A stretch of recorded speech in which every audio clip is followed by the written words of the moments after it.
Live from the Spill Studios, located behind a liquor store off the I-35 interchange, it's time once again for a couple of cold ones with Corey and Carlisle. Via Skype. Via Skype. See, you just ruined the whole effect. They would actually believe we're sitting in the same room together. I could always cut that out later, too. What? I'll leave the illusion But that you won't. No, I'll You'll accidentally leave in the part where I call you back and see what the screenings are, and No, I'll cut that out and leave the illusion that we're actually spooning while we do this. So what's going on, man? How you doing?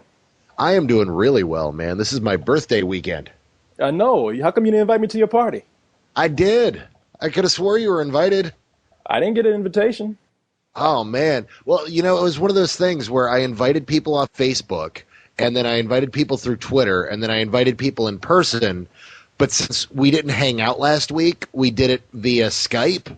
Yes. I forgot to go ahead, and it wasn't like we were hanging out. It's like, oh, hey, by the way, come over to my house on Sunday night. We're going to be having a party. So I thought you knew you were invited. Old Corey got lost in the shuffle. That's all right, man. That's all right. Everybody forgets about me. I'll live. Well, I mean, you wouldn't have liked it anyway. It was, 50 or 60 geeks hanging out. There was a keg. We had wine. I cooked steaks. It really wasn't, Man, I had the most awesome gift in the world for you, too. I mean, it was... herpes. It keeps on giving, man. I was ready It sure does. I was ready to give it to you in person. No, I had a real nice gift for you. But you know what? When you said when I didn't get an invitation from you, I said, all right, maybe he didn't want me to come there, and I guess we're just not friends. And I took it back because my feelings were hurt. Oh, well, then I'll have to take your gift back, too. Really?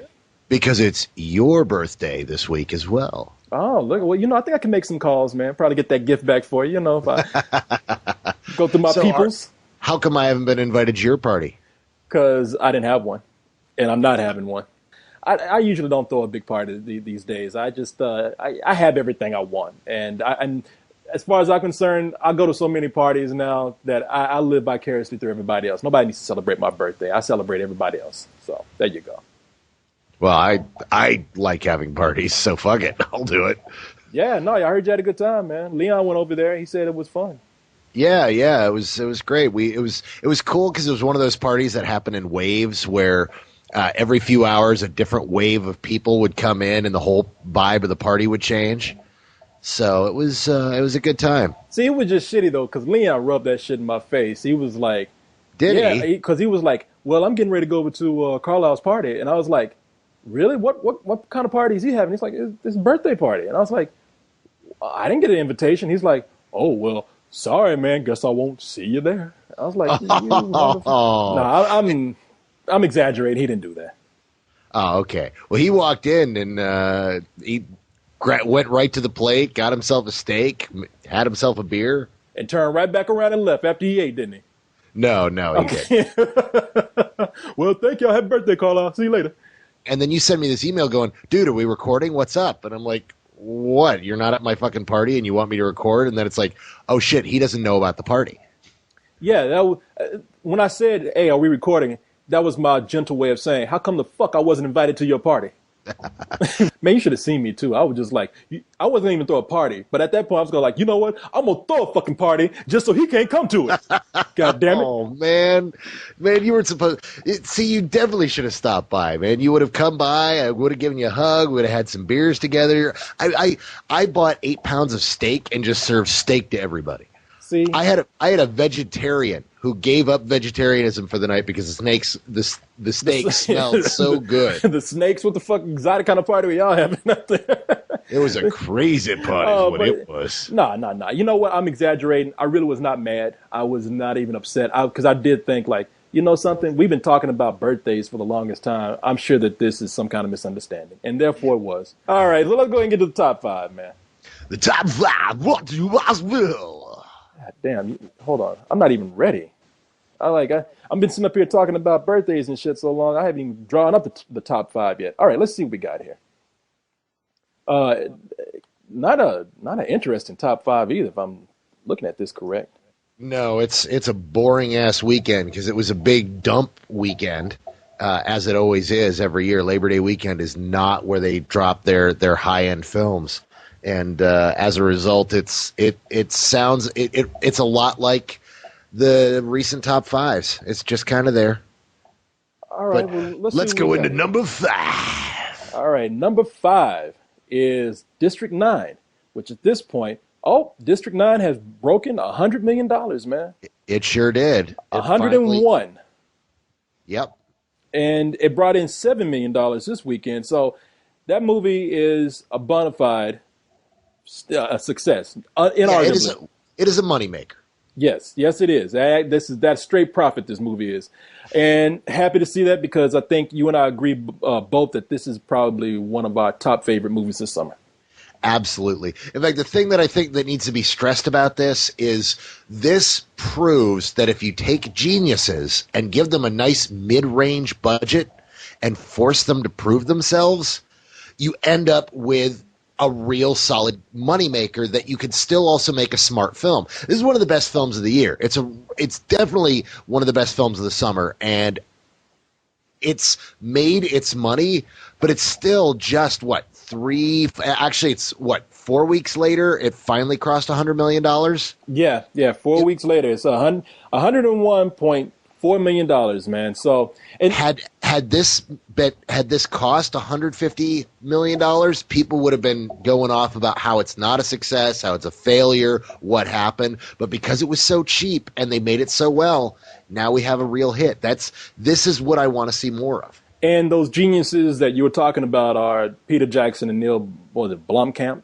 Is that his Yeah. name? Yeah. So what you're saying is the next movie is going to suck because they're going to get $100 million thrown at them, and they're just going to waste it all on big special effects and a bullshit Not story. not necessarily. If they're smart, they'll look at it and go, "Hey, we did it like this. Let's do it like this again." And what Peter Jackson and Neil Blomkamp should do is say, "Look, give us that amount of money again. Don't mess with us like you did on the last one. Just let us do our thing, and we will turn in another hit for you." All right. Well, I hope that's true, man. I hope they just don't go out and try to make, a 3 hour, $500 million epic because they got all this power to do what they want to do next. But let's go into number 4. The number 4 movie of the week. Gamer. Wow, it Oh, cracked into the top 5. it actually is number 4, man. And I don't know how much that movie cost, but it brought in $9 million. It's not. Yeah, Woohoo! yeah, yeah. It's considered to be kind of a weak opening for this movie. Well, So, and everyone I talked to hated it. see, I liked it, man, but I didn't even You go in. did? I did. But see, I You're the went first in. person I've heard that actually liked it. Everybody else just came out laughing and shaking their head. And again, it's one of those movies where I went in and I said, you know what, this is dumb. I knew who the movie was from. It was from those guys who did Crank. I went in saying this is not going to be as good as Crank, but if it's crazy, if it's just crazy, I'll be all right. And the movie never bored me. But I don't blame people for coming out and saying the movie's bad because the movie is bad. I mean, it's not a great movie at all. So, it is done by the people who did Crank and Crank 2. And everybody was talking about, well, what are these guys going to do next? And these guys have such a gonzo way of making movies that if they aren't making something that is just crazy throughout the whole film, it does fall short because they try to actually put in a little bit of drama in this. Gerard Butler plays a guy who is trying to get back with his wife and his daughter, and it's like those parts in the middle of all that craziness, it means nothing. Does he get a moment where he's like, "This is gamer"? No, no, no. And that's actually something that would have helped this movie. But the movie's like, is these guys either going to have to show some restraint, or they're just going to have to go like just insane on the next film. So, hello. All right, that brings us to number 3. All right, number 3 is okay. Now, where the fuck did this movie come from? All About Steve. Where did it come from? Well, they didn't bother to show it to us, but it came from the magical place where they still make Sandra Bullock movies, and Sandra Bullock movies still make money. Even though they said that this was a disappointment too, the movie opened up at 11.3 million. I'm sorry, $11.2 million, and they said not a bad opening, but they would have expected this being a premiere film, a Sandra Bullock movie. They would have expected this movie to open up 1 or 2, but instead it got 3rd place. So even though all right money, it's still considered somewhat a weak opening for it. And I guess this is a Fox movie too, and we're not getting screenings for Fox movies anymore here in Austin right now. And they've also switched the media company are the promotion company that handles Fox movies, so we don't even get notices about anything from Fox. So this movie just came out of left field for us. Yep, it snuck up on us like a ninja. Now, who is it? Sandra Bullock and Bradley Cooper. Yes. Okay. All right. Fuck this movie. I don't want to see this anyway. All right. Well, now the thing about this movie is going to come back and haunt us for the next 3 or 4 weeks because it's a Sandra Bullock movie. The thing about Sandra Bullock right now is that her movies are being marketed to the 35 up women, and nobody is marketing movies to them. It happens every summer. This is the thing that happened with The Proposal. It happens almost every year. Nobody makes a movie for women who are 35 and up, and then the minute somebody makes one that the women like, that's good or solid, they go and see it over and over again because it's the only thing out there for them. So it's like, oh, hey, I'm going to take my friends to see this. Oh, you haven't seen that? Let's go see it. And so that's probably going to happen here if it connects. It didn't do well this weekend, but this is never a good weekend for movies to begin with. So you think it's going to be sticking around then, huh? It's probably going to be in the top 5 for the next few weeks unless something manages to capture the attention of women, which I haven't seen in the lineup, but I may have missed it. So you just say Sandra Bullock, wherever she goes, you just put down that anchor, and you're going to have to haul her ass off if she's in the top 5. So she's going to be around for a little while. She's going to be around for a little while. All right. We'll see about that. But let's see what kicked Sandra Bullock's ass with number 2. Now, this is why Sandra Bullock, her movie seemed to have a weak opening, because we've had 2 movies which have been out for 2 weeks, 3 weeks, and they still remain at the top 2. We have at number 2, Inglourious Bastards. God bless Quentin Tarantino. Yes, the movie has actually gone on to make $20 million more than its budget. The movie cost $70 million to make. That's at least what's been reported. And the movie has gone on to make $92 million, man. So, yeah, doing pretty well, man. Everybody's loving the return of Quentin. That's right. That motherfucker walks in a room and just says, hey, I'm here, and everybody loves that motherfucker. Yep. And let's see if this can keep going. I want to see this in the top 5 for a little longer. I want Quentin to get his seat back at the table. Well, I don't ever think it's left. I mean, Quentin Tarantino, at this point, he is a legend. I mean, the motherfucker has his own wax dummy now at a museum somewhere. So I'm like, shit, the moment you get your own wax figure, you made it, man. When you say museum, do you mean my bedroom? Because that's where the wax figure is. The fuck? When did you turn to Beavis and Butthead all of a sudden? You know what? I would rather have you here doing that in front of me, making that noise, because at least I can see what you're doing. When you do that and I can't see you, I don't know what the fuck is going on, man. You make me nervous when you do that. You know what it is? I gotta admit, it's that extract thing they did this week. Did you see that? What Beavis did, or his take on Extract or something like that? Beavis and Butthead were talking about Extract and were selling it, and as part of a trailer thing that you could watch online. Oh, is that what was going around? Because some people put that on my page, and I was like, what the fuck is this? Beavis and Butthead. Yeah. I haven't watched them in years. So, okay, so I guess it was relevant. Yeah, it was the first new Beavis and Butthead that we've had in years, and it was like it was so weird to see that. Because it's all been reruns for ages, and all of a sudden Mike Judge went and did a short Beavis and Butthead thing, and it was like being 17 again. And okay, I don't know if Beavis and Butthead could have helped Extract or if they hurt that shit, because that didn't have such a good opening. But we'll talk about that after we talk about number 1. The number 1 movie of the week. Final Destination. The movie your favorite movie this year. Fuck that movie, man. The one that you I know District 9 is like one of your favorite movies this year, but the Final Destination is the final movie for you this summer. You love it. I fucking hate that. Well, I hate that it's number 1. I hate that people have gone back to see it. I hate that people have lost their money to it. And I hate the few guys I know that have come back going, shut up, dude, it was fun. I was about to say, well, brother, somebody's loving this movie, because this movie has gone on to make $7 million more than its original budget. The movie cost $40 million. It has amassed $47.4 million, brought in $12.3 this weekend. So you know what somebody's going to see that shit. What does that mean?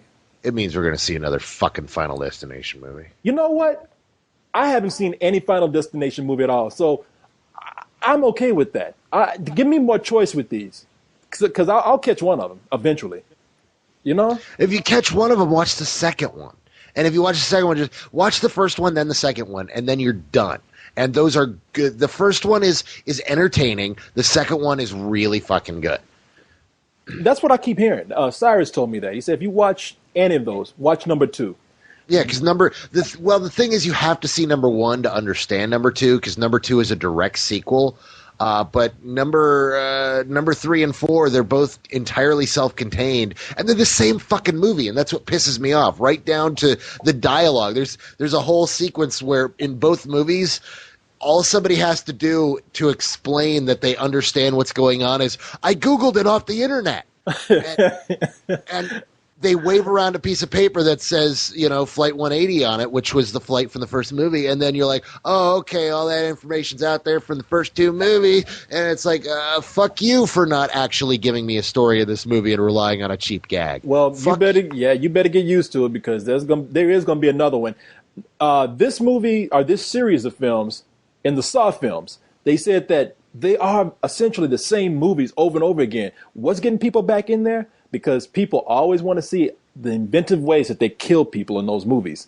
And that's the only thing that's getting people back in. Can you imagine being that's what pisses me off about this film. There are no good deaths in this film. Not one. They're so not memorable. They're so cheesy. The CG in them is so bad, and the 3D is the worst. They charge you an extra $4 for shitty 3D. It made me angry. Yeah, see, that's what I want to see, man. I want to see like another film where they just run out of shit to do, and they say, "Well, what? It's ridiculous now. What can we do to kill people?" Guy dies people start dying by ways that you can't believe how they die. One person dies by cotton balls. You know what I mean? Like, how can you kill yourself with cotton balls? Another guy. You fucking joke, but this movie is that movie. I mean, there's somebody who ends up getting killed because a small stone gets hit by a lawnmower and flies across the street and just shoots into their eye. That's kind of funny to me, man. It's like, really? That's all you got left? Oh, hey, look, a car exploded and a tire came and knocked his head off. Whoa. And it's like, really? Fucking really? That's what we've got? These are the deaths? They're really fucking terrible. I mean, they made the part 3 look inventive, and I hated fucking part 3. Part 3 made me angry. These are just they've become really bad movies, and I just hate the shit out of it. I'm just amazed that I've managed to miss all of these movies. Hey, you know what? Maybe when I see one, they'll start making it. Maybe that's what they're waiting on. Maybe they're saying, well, shit, Corey hasn't seen one of these movies yet. We're going to keep making them until we get his ass in there. So I'll be around for the 5th one. How about that? I'm not going to go to this because I want there to be one. No, you won't, because what you'll do is you'll pull that shit where it's like, hey, Carlisle, Cyrus, I remember you guys have seen these movies, right? Why don't you go see it? Because I haven't even seen the first 4. Instead, I'll go see this super awesome movie with topless girls. So you guys go see that, and I'll go see the topless girl movie. And what movie was that I saw the night that this was showing? Halloween. Please, man. Another ridiculous fucking horror movie, man. Come on. I was talking about a year from now, not what you said. Oh, yeah, a year from now I will. I'm already planning it out right now. I'm already telling you, hey, I'm not going to be there, man. I got to go to this other movie with this topless chick, whatever that'll be at the time. That's exactly what I'm saying. I'm checking my schedule right now. Yeah, booty twabs. Oh, look at this. I have marked down next September, Topless Girl, the movie. I got to go see that. I'm sorry. But you guys go see this. You're familiar with that, with the history of that film. Now, a movie that opened up this weekend that did not do well at all is Extract. This movie brought in $4 million. Now, I don't know how much this movie cost to make, because the movie is not expensive. I mean, if you look at it, it's nothing expensive about that movie at all. So maybe the movie cost, well, no, I doubt it. That movie did not cost $4 million to make because they had actors to pay. But it's, I don't know what it was about this movie, man. There was a time when Mike Judge was a name that would get people into the theater because, hey, he had Beavis and Butthead. Everyone, I guess, what was up? What's that? There's never been a time when Mike Judge has been able to get people into theaters. That's what I was about to ask you, because what you call it, Office Space is considered a cult movie now. it's considered a cult classic, Yeah. and it's not even really considered a cult classic. It's considered a sleeper classic. It's a classic that nobody saw it in the theater. It bombed. They thought Mike Judge's career was over, but it's one of the top selling DVDs of all time. It's something that people have bought and discovered and gone, oh my god, how have I never seen this movie? This movie's so great. And then, of course, Idiocracy got Fox didn't understand it. They dumped it in only a handful of theaters. We were lucky that we had a draft house that got it here, Yeah. and then people discovered that on DVD as well. He's never had a theatrical hit, and he's never been able to get people into theaters. No, you were right about that. You were right. I mean, he's had some bad luck with the theaters. I mean, the one movie I thought was actually great, which I don't think would have done that bad, was Idiocracy. I like that better than Office Space myself, actually, because I thought it was pretty smart.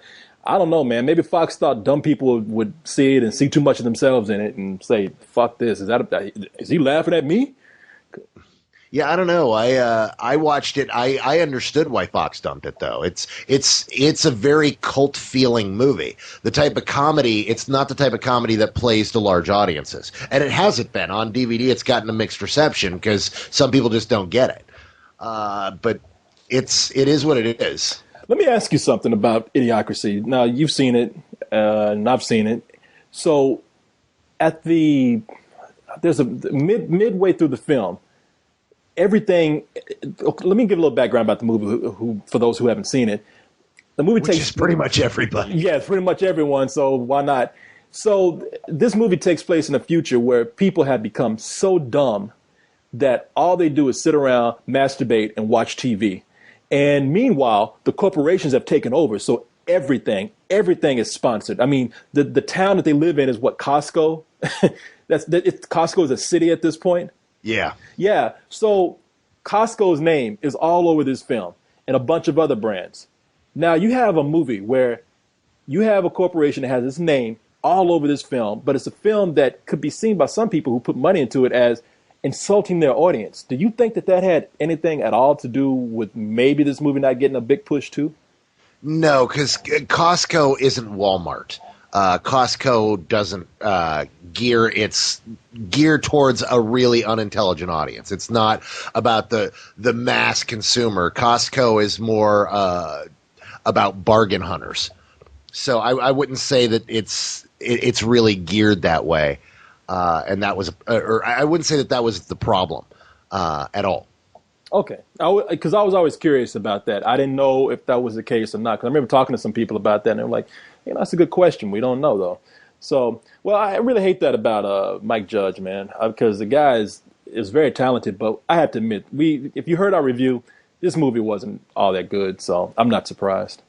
Yeah, we all gave it a rental, and really that's where people are going to discover it again. And some people will really like it. Some people will really be like us and be meh. But yeah, it's definitely a rental. And the movie might actually be better on DVD or Blu-ray or whatever you're watching it on right now. It might be one of those films where you're sitting at home and you watch it in parts and you're like, say, wow, you know what? That wasn't as bad as I thought it was. So who knows, man? Anyway, do you have anything going on this week that you'd like to talk about? Going on this week? Yeah, it's a slow week, man. Not really. I mean, the only thing right now is I'm actually I'm looking at finally. I'm finally relenting and I'm buying a Wii. Why? Why? Yeah. Why did I wait so long, or why am I buying a Wii? Well, I don't know, man. I maybe I see you grumble about so many things. I thought you'd hated the Wii. No, I don't have a problem with the Wii. I just haven't had time for video games in the last few years because I've been working so much. But my wife just admitted to me that she's always kind of wanted a Wii, and the only reason she didn't get one was because she didn't want to distract me from work. And I've always kind of wanted a Wii, and so we talked about it. It's like, really? You want to play Wii with me? Yeah, I want to play Wii with you. Well, let's get a Wii. And it was that just sudden discovery that both people wanted a Wii and just never really came out to the other and said it. So now, when you say you want to play Wii, make sure you put the Wii in there. Do you want to play the Wii with me? Because when you say you want to play Wii, there's playing Wii and then playing yeah, Wii. It sounds like you're giving each other golden showers and shit when you talk about you want to play Wii. As when you mention your wife in the same context as the word Wii, it's some weird images in there. But you want to get a Wii. Yeah, yeah, we want to sit on the couch together and play Wii, and that's kind of fucking cool. So and she's like, "You sure?" I'm like, "Do I want to play video games with my beautiful wife? No, I'd hate that. That's not every man's dream at all. No." So yeah, actually, I might even go out after we're done recording this and buy a Wii. At 1 o'clock in the morning, you jonesing for a Wii that much that you got to go out at 1 o'clock in the morning and get a Wii. Well, going out at 1 o'clock in the morning to do it means I don't have to deal with the daytime Walmart crowds. Oh wait, hold on. Well, I guess it depends on which Walmart you go to because I used to think that way also, and I noticed that late at night. Now, maybe it's a part of town, but late at night when you go to certain WalMarts, the freaks come out at night. I mean, you get some just roguish, ghetto-ish, hillbilly ass, red, white, and blue trash people that just walk all through there. That is true. There is that. In fact, have you seen the people of Walmart.com? I'm not kidding. As you can tell from my laughter, no. But This I is will check an this out. awesome new site that all it is people who take photos of fucked up people they see in Walmart and send them in and they post them. And it's a lot of fun because there are some jaw-dropping people at the Walmarts of America. And personally, I think there's nothing better than going people watching while buying a Wii. Hold on. People of Walmart. I'm looking at this shit now, man. I'm about to go on here now.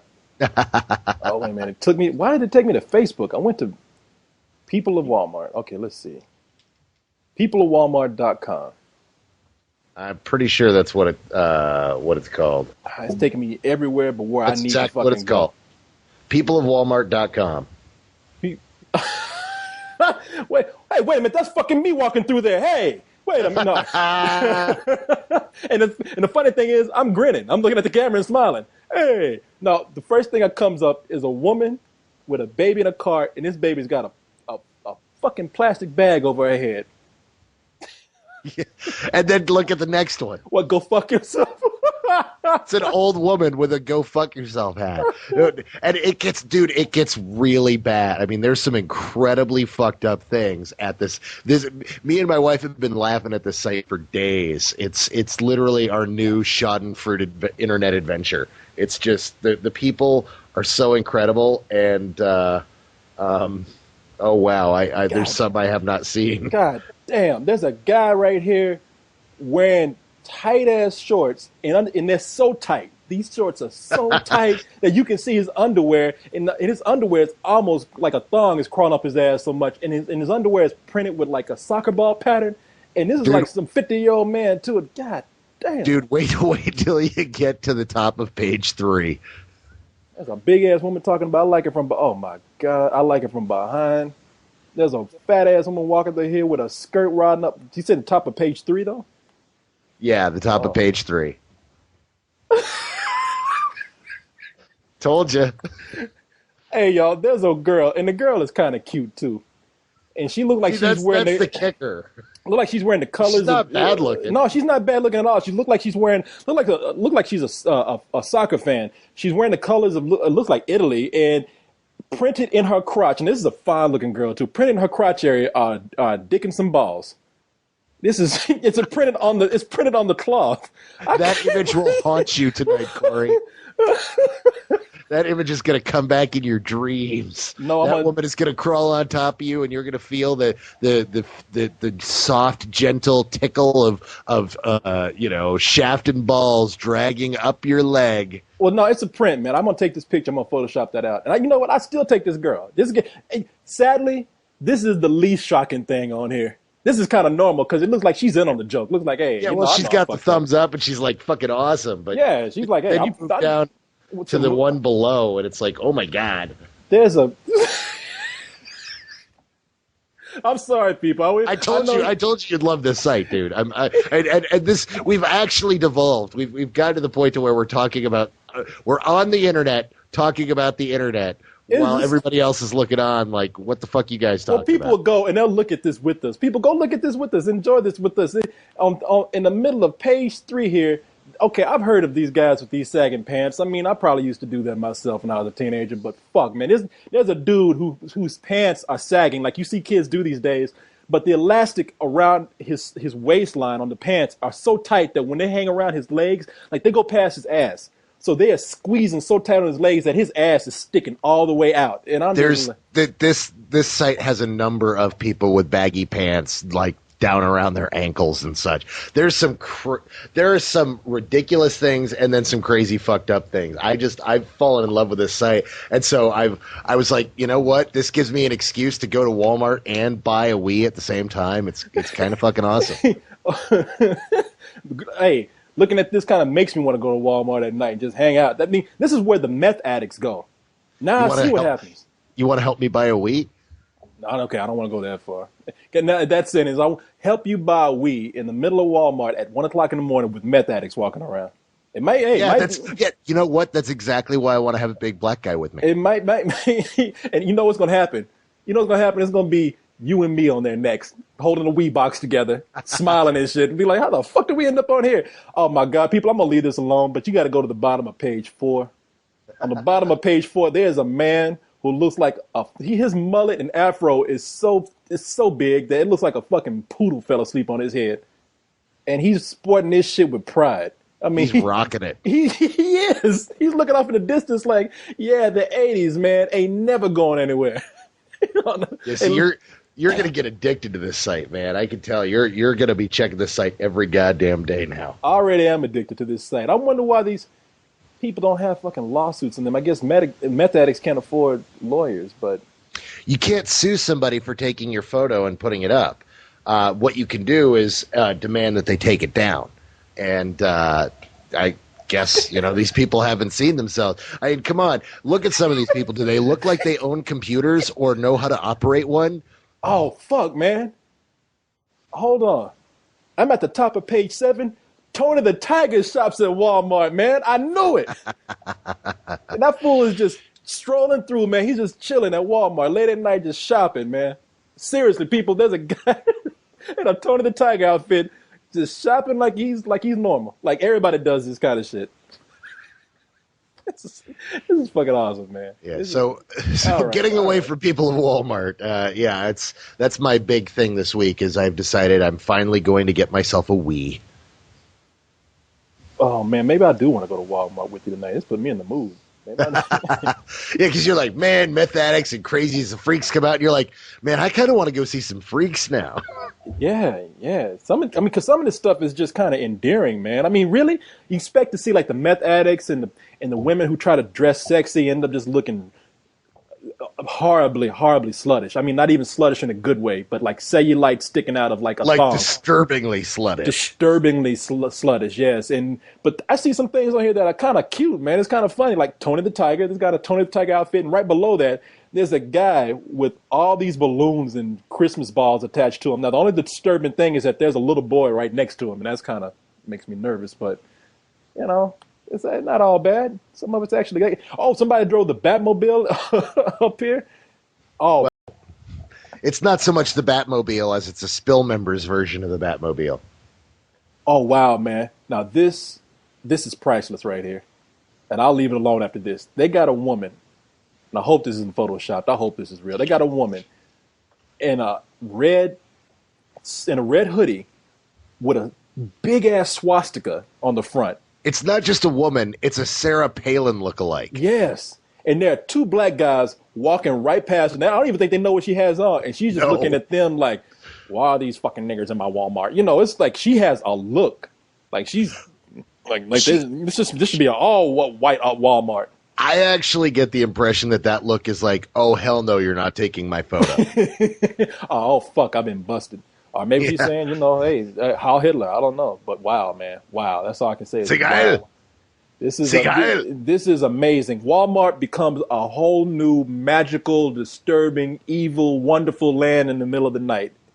Oh yeah, baby. All you wrapped know up in one. Oh, thank you, man. That's my birthday gift right there. Yeah, I told you dig that thing. I was like, how have you not seen this yet? This is my favorite new site. People, This site is just frightening. people. I'm going back to some of the ones. I cannot get away from the man with that mullet. I can't stop looking at that. I can't stop. Wait till that guy shows up to next year's spill party. I think he did already. His name is Renegade. But Oh I no, really, because Renegade is a special, different kind of guy. Rocking the gold chains and the suit. I know he knows I'm messing with him. Yeah, no, He knows we love him. he does. He does. You know, I'm gonna give you a hard time, man. As much shit as he gave me, you know, I gotta fuck with him a little bit. But yeah, man, this is funny as hell. Wow, I actually have a little bit of a stomach ache there from laughing so hard at some of that shit. I love that kind of thing. You know, I hate laughing at people because I don't want to feel like I'm better than people. But god damn, I mean, There's a certain level. There's a certain level that once you cross it, that kind of Schadenfreude becomes publicly acceptable. It's, when you let your pants fall down around your ankles, or you grow a power mullet of some sort. When it's so openly mocked and you rock it because you think it's cool anyway, you enjoy it. Get down, but some of these things, I love this little baby girl with the bag over her head. That's just it's Darwinism in action. I mean, that's just that's evolution asserting itself. all in the one big cesspool called Walmart. Amen, brother. Oh, Instead of this quagmire where life was crawling out of it at one time, this is like sucking life back into it and not letting it go. If you at police, hey, look, DEA agents or whatever, if you ever want to catch meth addicts, here's the place right here. Just hang out at Walmart. Don't go anywhere. Apparently, it's like a roach motel for meth addicts. Wow, man, this is amazing. Oh well, brother, what else you got, man? me, nothing. Well, I wish I had. Wish I had more. What's that? It's one of those weeks, man. Nothing's happening. Nah, it really is slow, man. I mean, we're in that time of the year where they just either dumping things or the news is slow. There's nothing going on. Well, and the news that's happened has been like really overcovered. I guess you and I could talk about the Disney Marvel thing, but who hasn't talked about that Man, yet? we've talked that to death. I mean, that's a week old. We talked about it last week, and honestly, I never saw it as that big of a deal. It was fun to talk about it the week it came out, but goddamn, all these people going crazy over Disney buying Marvel. You don't even know what they're going to do yet. Yeah, this might be a great thing. Have you seen the Rambo news? Oh, I read something a while back that they're like trying to make Rambo like some science fiction film now or something. Rambo 5 is going to be Rambo fighting some kind of science fiction beast. See, man, why? Now, see, this is why I told everybody, like, that last Rambo is successful, and what happens when Rambo gets successful, or Stallone gets successful with anything, he starts going fucking nuts, man. He was doing that with the Rocky movies when he started finally fighting that Russian, and now with this movie, this is insane. I mean, okay, you might have read about. I don't know anything about this. I read a headline somewhere a while back, but is this a good thing or a bad thing? I have no idea. This is literally everyone I'm talking to has the same wide-eyed kind of giggly response like, dude, I don't even know what to make of this. There's a great thing that Harry Knowles has over on Ain't It Cool News in which he posted the news and the talkbackers went nuts about it. And Sly reads talkback. He loves Ain't It Cool. He loves reading the responses to all of his stuff. He's done a number of 20 questions articles with Harry on the site. So he read the news, he read the talkbacks, and instantly calls Harry and leaves him a voicemail message overnight. And gave Harry permission to post it on the site. So you can listen to Sly Stallone talk about Rambo 5. And it's one of those things where when you hear his excitement and what he's talking about, you kind of want to see it, even if it's a train wreck. Like, you want it to work so bad. Because, what haven't we? We have not seen Rambo fucking fighting a government-created genetic creature. I've never seen that. Would it be cool or would it not be cool? That last Rambo should have been, hey, this is my dignity. This is my farewell to all you Rambo fans. Well, I agree, and that's what I said when that movie came out. They started talking about a fifth one. Do you want to see it? Not really. I like this, but now that I know they're working on it and that where they're going with it is just kind of so crazy, it could work. It could, but come on, man. Seriously. No, I'm right there with you. People were rolling their eyes when they heard that he wanted to do another movie. except the movie was kind of grounded. It was something that he wanted to go after somebody that had his son or daughter or something like that, or came after his family. He was in the States now, and he was doing his vigilante thing again. But God damn, man! At this point, you were fighting a science fiction creature. Just make Alien versus Predator versus Rambo next. I mean, what sense does this make? This is fucking nuts.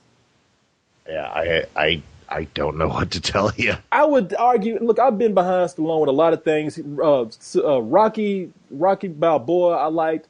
Rambo was surprisingly good, but this is getting fucking nuts now. Is this man on steroids and it's finally going to his head? I mean, this is insane. And he talked to Harry and said like, "Yeah, that's what I'm doing. Yeah, that's true."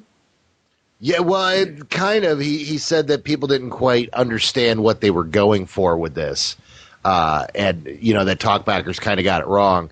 And he goes on to explain. I mean, it's really something you have to hear from his own lips yourself, because it just doesn't seem to make any sense any other way. I'll tell you what, man.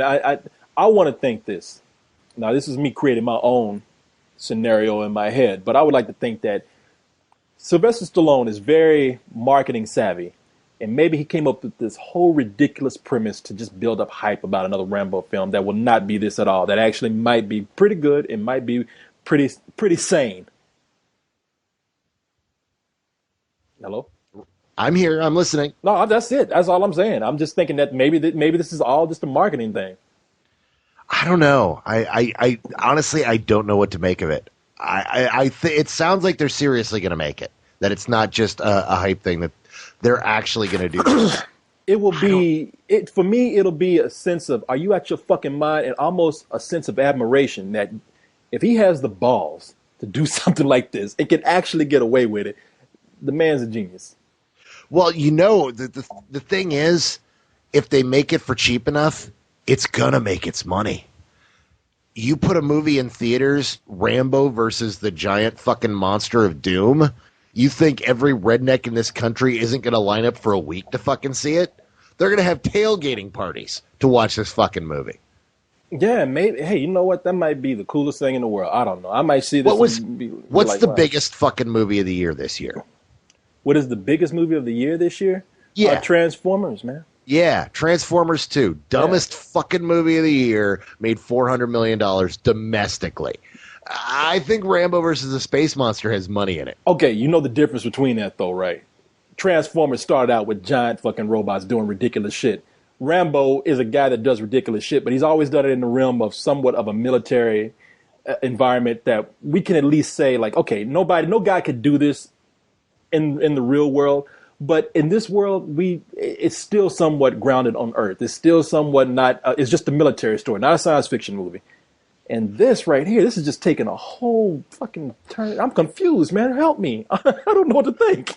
That's why I brought it up. It's literally one of those head scratchers. It could be one of those things that's so radical that we had no idea it's exactly what we wanted. And we see it and it's like, holy shit, that was fucking awesome. Or it could be one of the biggest, most unbelievable clusterfucks since Breaking 2 Electric. Either way, hey, look, either way it goes, people will see this because people will see this just out of sheer curiosity, man. I mean, you got the rednecks who will see this no matter what. And you got people like me who will say, okay, I know better than this. But I gotta see this to believe it. Anyway. Yeah, so I gotta see this to believe it. It's like that email link that your buddy sends you that says, dude, this shit's really fucked up. And you know you shouldn't click it, but you do. Hey, man, I got this click I want to see you. 2 girls, 1 cup, and 1 Rambo giant, 1 John, fighting 1 giant monster. It's like, okay, sure. That's a little much, but sure, why not? I can't turn away. 2 Rambos, 1 cup. and 1 giant fucking monster. Wow, man, that. See, when they said science fiction or something like that, I didn't know it was a fucking giant creature. I thought they meant like. Well, I don't think it's actually giant. I mean, that's the thing. Is it's supposed to be? It's a genetic creation to make some kind of super soldier, and it's a small, man-sized, really crafty, really fast, fucking alien-like monster. But it's created apparently by the government. And at a facility and it gets loose, and so the government calls in the one guy they know is crazy fucking enough to go in and can kill the shit out of things, and that's Rambo. Yeah, I like to talk to him. I like to see what's next for Sylvester. Sylvester Stallone, what you got going next? Well, I'm doing Rocky again. Wait, you gonna Rocky? I thought Rocky was done. Well, Rocky's gonna be fighting Jason Voorhees from Friday the 13th. And then he's gonna fight Freddy Krueger. I was like, fuck, man, why not? At this point. Yeah, because at that point you're like, you know what? I would kind of want to see a boxing match between. What would happen if Rambo goes out? You know, he's tired, he's alone, or Rocky's tired, he's alone. He goes out to camp for the weekend, and it just so happens that Jason shows up and starts killing you. How would Rocky deal with that? You know what happened? There's a fucking movie I want to see. Everybody would it would turn into like a Friday the 13th movie where Sylvester Stallone's out there doing his thing, kids will start dying, and Jason comes after him, and next thing you know, it turns into a boxing film. Everybody's coming to Crystal Lake to see the biggest boxing match of the year. And I tell what? I don't want to see that movie. I want to see Rambo fight Jason Voorhees. Well, either way it goes, I'd like to see it because I believe at the end of the of Rocky versus Jason, I believe Rocky would knock Jason the fuck out. If anybody's gonna do it, it's gonna be Rocky Balboa. Wow. I hope Sylvester Stallone is listening to this because at this moment, I think he'd be open to anything. Like if we gave him that pitch right now, hey, Sylvester Stallone, why not Rocky fight Jason Voorhees and Freddy Krueger? Yeah, that sounds good. Well, I was kidding, man. No, I won't write this down. Oh, no, fuck. let me call Harry Knowles and leave him a voicemail message. I'm gonna tell everybody. Yeah, no, Jesus Christ. I'll give up, man. Go ahead, do what you want to. It's insanity, but it's delicious insanity. I'm actually kind of looking forward to it now. I got the sequel planned out. We bring Godzilla in. We can do this. These are the worst Stallone I know. impressions That's what we time. do, man. We do terrible expressions. I mean, impressions. We're like doing Frank Stallone at this point. Actually, we're just doing some guy whose lips just fell asleep. We're doing mush mouth from goddamn Fat Albert. So, well, man, okay, I'm in. All right, I'm officially in. Reluctantly, I'm in, but I'm in because I want to see where this shit goes. It's one of those things where I got to see where this is going, man. So you can know, and even if I was in a room with Sylvester Stallone's managers, they'd be like, "Stallone, you can't do that. No, let him. Let's see where this goes. Let him do it. So, fuck, wow, that is the weirdest news I've heard all year. Yeah, it's pretty much up there in the what the fuck category. It is. Next thing you know, we're going to see pictures of Stallone shopping in Walmart at 1 a.m. So, okay, see, that would be kind of awesome. It's there's a woman with a bag over her kid's head and somebody walking around in a thong and a t-shirt, and then Sylvester Stallone mumbling about fighting aliens. And it would fit right in. Yeah, we made about 6 Rocky movies right now and 7 Rambo movies, and I believe he would buy all of that.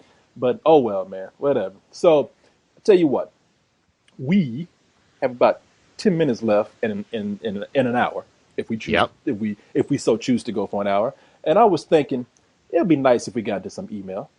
Well, I happen to have some tweeted questions if you'd like some. Nah, I'm always welcome that. Please go ahead. All right. Well, let's see. I went ahead and, as usual, put the call out on Twitter, and let's go with one of my favorite folks, Metal Virgin.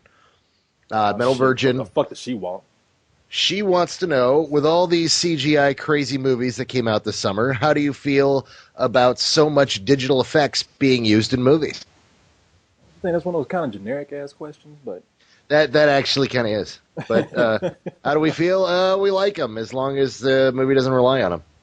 Yeah, that's all I can say, too. I mean, I will say this. I don't mind CG effects, but there are certain times when you can tell the budget is being just spent way too much on effects just because they can do it. And even then, I'll let it slide. The place I do not like a whole lot of CG used is in horror films because they start to show you too much because they're so proud of their CG. And then next thing you know, you're not scared of anything because you see it all right there. I don't know. You tell me what you think. I remember there was a time when you hardly saw the creature. Sometimes you didn't see the whole creature for the whole movie. And that kind of made your imagination kind of fill in the blank. And now they show you everything. Well, that's one of the classic lessons that was learned. I mean, Val Lewton learned that back in the day. Val Lewton was a producer back in the 30s and 40s, made a lot of horror suspense films. And one of the films he made was called Cat People. And yeah, I remember Cat People. he commissioned these guys to make the costume for Cat People, and the costume was terrible. It was awful. It was just ridiculous. It was laughable. It wasn't going to work. So what Val Lewton decided to do is he said, "Fuck it. We're going to light them from behind and just show their shadow throughout the whole film. You're never going to see the Cat People." And as a result, he scared the crap out of audiences. They were like, "Oh my God," because people would see the shadows and they would imagine these terrible cat creatures coming and murdering people. And it taught people that, you know what, you don't have to actually show the monster. You can let people imagine it. And this, of course, was learned, this was shown to people again as, we made a lot of mistakes in the 60s by Steven Spielberg, who made Jaws, and he had problems with the shark and decided, you know what we're going to do? We're just going to hide the shark, and we're not going to show the shark until later in the movie. And that was one of the big things he wanted to do anyhow. So when you watch the movie, you don't see the shark until later when you finally see it, and it's really fucking scary.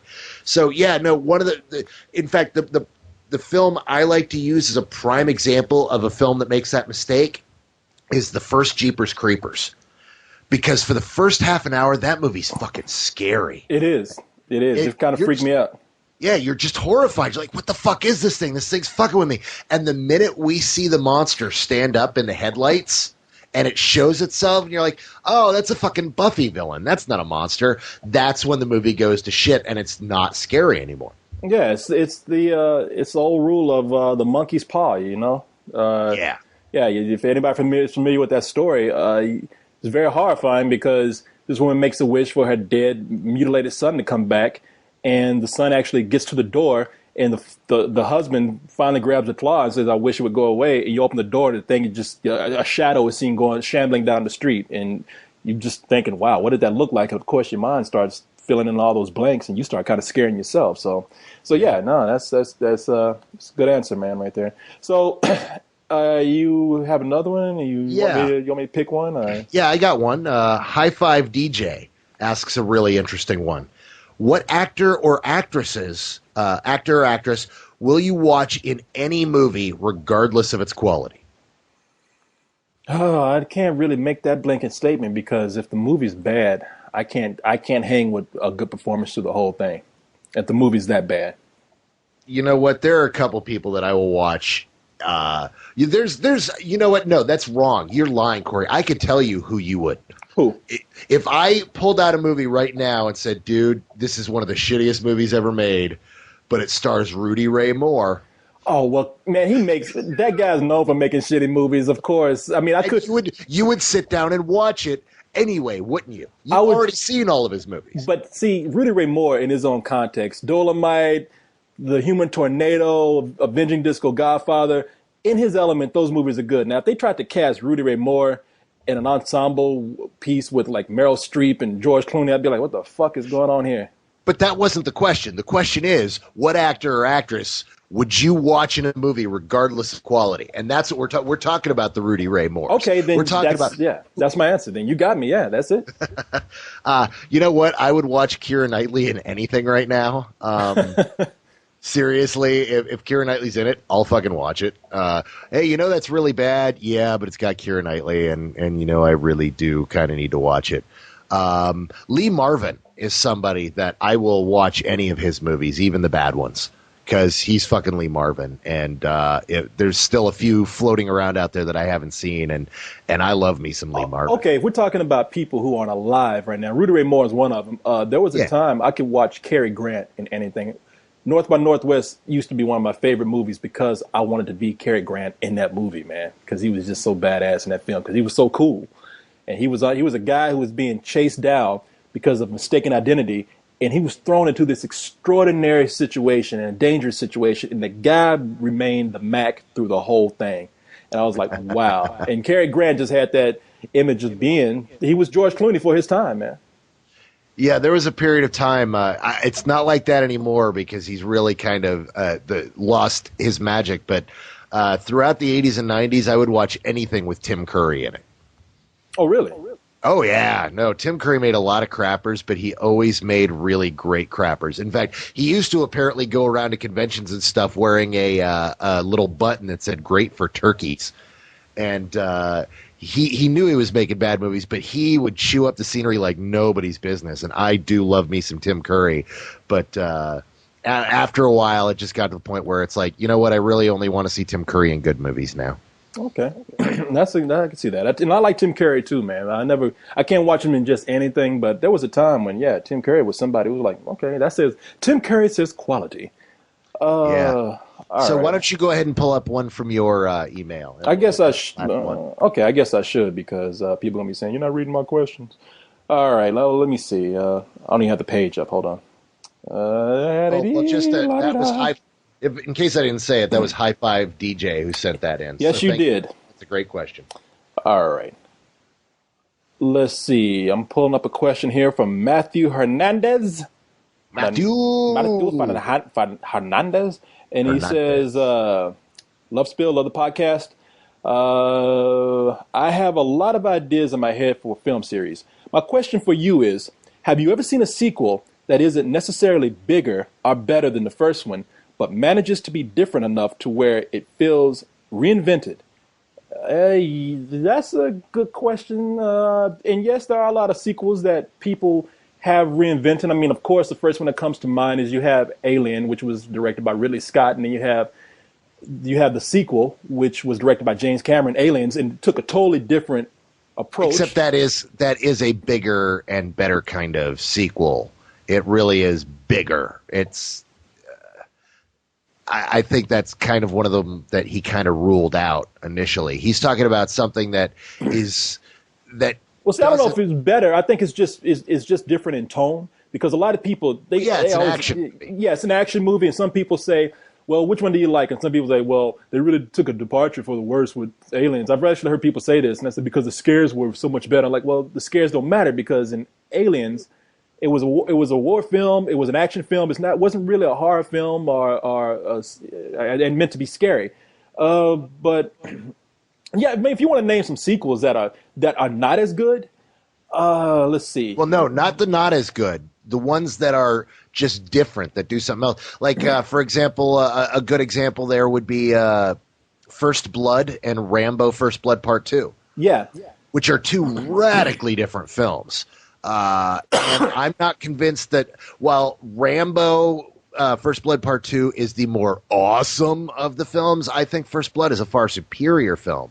But they're both very different and very cool in that kind of manner. Oh yeah, there's a lot of movies like that, and a lot of them it happens, and sometimes it happens within a series of films. Of course, along the line, these movies they start to degrade in quality the further they go along. But the things that come to mind with me in that case are something like Batman. You had like the second Batman was directed by Tim Burton, and you had a sequel to that, which was Batman Forever. It was taken under a new director, and it took on a totally different look. But it was still considered to be in that series. Beverly Hills Cop 1, 2, and 3 all look different because of the directors. You had Martin Brest who did the first one. You had Tony Scott who did the second one, and then the third one I forgot who directed that, but it was a PG-13 film. And so you can't get too much different than that. Godfather 1 and 2 are kind of different. Both are directed by the same director, Francis Ford Coppola. The first one is, I think it takes place in present time for that time, but then you have the second movie, which is somewhat half a period piece. And it kind of, and it totally took a different tone. You have some movies which end up being pretty good because they take on a different tone. Of course, we always mention The Devil's Rejects, which is directed by Rob Zombie, but the first one, no, dude, that's perfect. That is exactly that is the one where the sequel actually makes the original a better film. yeah, And makes it worthwhile to a number of people. Yeah. If you look at let's see what else, the Evil Dead trilogy, they all are different. Now the first two are pretty much very close to each other. The first one's almost like a remake, but it is a sequel. But the first one was a little more serious. The second one is a comedy. The third one's not even a horror film anymore. It's a medieval crazy ass fantasy almost with a lot of violence in it. And those movies couldn't be more different from each other. Halloween, you had Halloween 1 and 2, which had Michael Myers, but when you get to the third one, which doesn't count. Well, the third one is what they said they tried to do with that.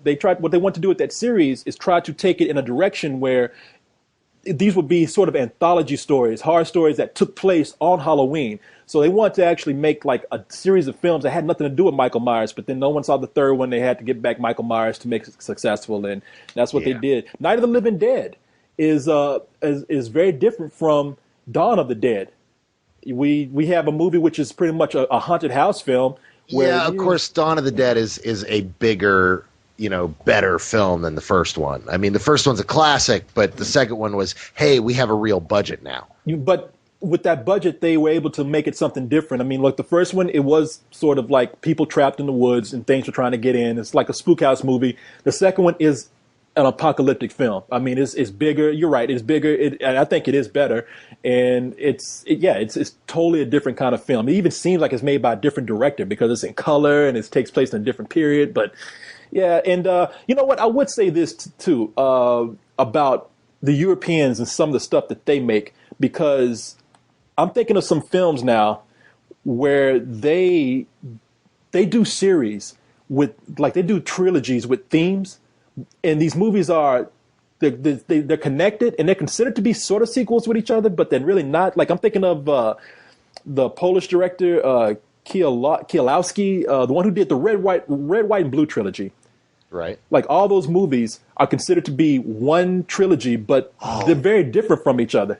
You know what that reminds me of? A great sequel that becomes its own thing is Before Sunset. The sequel to Before Sunrise. Oh, Before Sunrise. Yeah, and I think where they get back together 10 years later, and it's all about dealing with the older parts of your life and that occasion that you missed. And it's not a bigger film. It just goes in a different direction, and it revisits these characters and does it in such a beautiful way. I love those films. If you've never seen Before Sunrise and Before Sunset, those are quite possibly it's a matched set masterpiece by Richard Linklater, and it is absolutely required viewing if you're a film lover. Those films are just fantastic. And while we were talking about foreign films, I think he was kind of influenced by foreign films to make that film. Yeah, absolutely. I'll name one more before I go out, because I was just talking about this movie last week. I was talking about this film, Umbrellas of Cherbourg, which is also a movie that follows a trilogy that has the same theme. They're romance trilogies. That movie was two movies I haven't seen, but I have in my Netflix queue. This movie it's a romantic tragedy almost, and there's a movie before it called Lola, which I think was made like 5 years before it or something. There's another movie afterwards called The Young Girls of Rochefort or something, and it's and all those movies kind of feature the same characters, kind of feature the same theme of love lost, but they're not really following the same story. So there's a lot of different ways to approach a sequel where it changes tone depending on what director it goes with, or what tone they want to take it, or maybe that one director wants to experiment with another direction. So, what's that? Go ahead. One that you just brought to mind, a weird, cool, kooky pseudo sequel prequel that was recently done, Sukiyaki Western Django. Django. Sukiyaki Western Django. It's the sequel / prequel to Django, and it's so awesomely fucked up. It's delightful. Quentin Tarantino has a role in it. It's shot entirely with an all Japanese cast, but they're speaking phonetic English. So is that the movie that Quentin Tarantino in, that crazy Western? Yes. Okay. It's insane, but it's I don't want to call it a better film than the original, but it is so, it goes in a very different direction. It's very cool. Okay, I got you. No, I want to see that movie too, man. I've been hearing that it's pretty cool. Yeah. Speaking of Westerns then, as far as movies that are series which seem to change tone all the time and maybe reinvent themselves, what do you think about the Man with No Name series? I absolutely love it. It's a masterpiece. Of course, for those of you that don't know, this is Leone's spaghetti western trilogy of For a Fistful of Dollars, For a Few Dollars More, and The Good, the Bad, and the Ugly. Yeah. Some of the best westerns ever made. They're incredible. This is what made Clint Eastwood a household name. If you've only seen The Good, the Bad, and the Ugly, and you haven't seen Fistful of Dollars or For a Few Dollars More, in fact, out of the whole series, I love For a Few Dollars More. That's my favorite. I have to go with everybody on the Good, the Bad, and the Ugly. I've seen them all, but the Good, the Bad, and the Ugly, man, I just love that movie. That soundtrack is what It it's is. so It's iconic, man. it's a wonderful film, but I just find it so slow compared to For a Few Dollars More, which is just a really great badass fucking gunfighter movie. Yeah, and Clint Eastwood, man, is a fucking badass in that movie, man. Well, Lee Van Cleef, dude, Lee Van Cleef fucking rocks those films. didn't he show up like in one of those other movies, man, where it kind of like as a different character?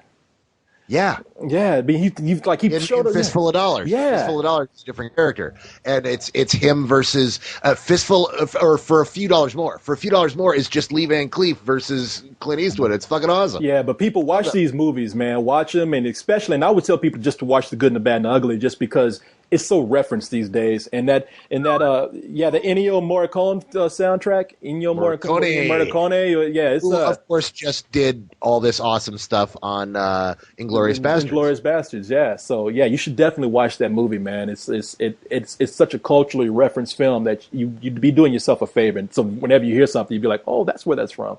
So yeah, man. I guess we did a lot of show. So We did an hour and almost 10 minutes of show. So I think we should get the fuck out of here. all right, well, Carlos says let's get the fuck out of here. So that's what we're gonna do. All right. Good night, everybody. Good night.